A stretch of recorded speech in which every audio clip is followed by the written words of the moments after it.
ಕುಂಡ್ರಿ ಇಲ್ಲೇ ಬಸ್ಸಲ್ಲಿ ಏರ್ಬೇಡ್ರಿ ಯಾರು. ನೋಡ್ಬೋದು ಇವತ್ತು ಸ್ನೇಹಿತರೆ, ಇವತ್ತು ಇಷ್ಟೊಂದು ನೂರಾರು ಸಂಖ್ಯೆಯಲ್ಲಿ ಸಾವಿರಾರು ಸಂಖ್ಯೆಯಲ್ಲಿ ನಾವು ಎಲ್ಲ ಜಮಾ ಆಗಿದ್ದೀವಿ. ಆದರೂ ಕೂಡ ಈ ಸರ್ಕಾರ ನಮ್ಮನ್ನು ಸ್ಪಂದಿಸ್ತಾ ಇಲ್ಲ. ಶಾಂತಿಯುತ ನಡೀತಂತಹ ಪ್ರತಿಭಟನೆಯನ್ನು ಇದಕ್ಕೆ ಆಕ್ರೋಶಕ್ಕೆ ಮತ್ತೆ ಸಂಘರ್ಷಕ್ಕೆ ಎಡೆ ಮಾಡಿಕೊಡುವಂಥ ಕೆಲಸವನ್ನು ಮಾಡಿದೆ ಈ ಸರ್ಕಾರ.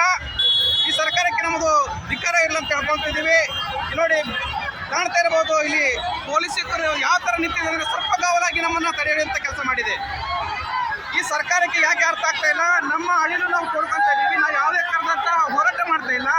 ಶಾಂತಿ ರೀತಿಯಿಂದ ನಾವು ಒಂದು ಸಭೆಯನ್ನು ಕರೆದಿದ್ದೀವಿ. ಆ ಸಭೆಯಲ್ಲಿ ಚರ್ಚೆಗಳನ್ನು ಮಾಡ್ತಾ ಇದ್ದೀವಿ. ಅಂಥ ಸಂದರ್ಭದಲ್ಲೂ ಕೂಡ ಇಲ್ಲಿ ದೆಹಲಿ ಸರ್ಕಾರ ಇಲ್ಲಿ ನಮ್ಮನ್ನು ತಡೆಯುವಂಥ ಕೆಲಸ ಮಾಡ್ತಾ ಇದೆ.